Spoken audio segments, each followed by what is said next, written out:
Howdy, it's Harvey Half Price, here to help you enhance your space without the extra cost. Before you install your new Venetian blinds, you'll need these 4 things. Ready? Let's get started. If you're fitting within the recess, decide where to position the blind and mark your drill hole points. Then, simply take the bracket and screw it to the top edge of the recess. You'll have at least 2 brackets, each of which should be positioned a quarter of the way along the blind to avoid interfering with the blind's operating mechanism. The head box provided is ready to install and simply clips into the brackets.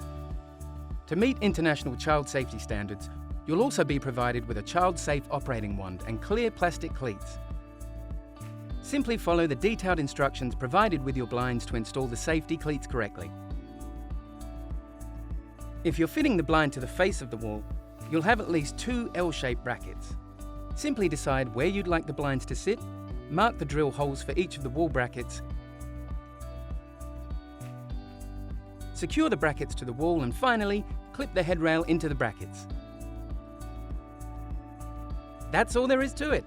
If you have any further questions, give us a call or send us a message anytime. Toodles!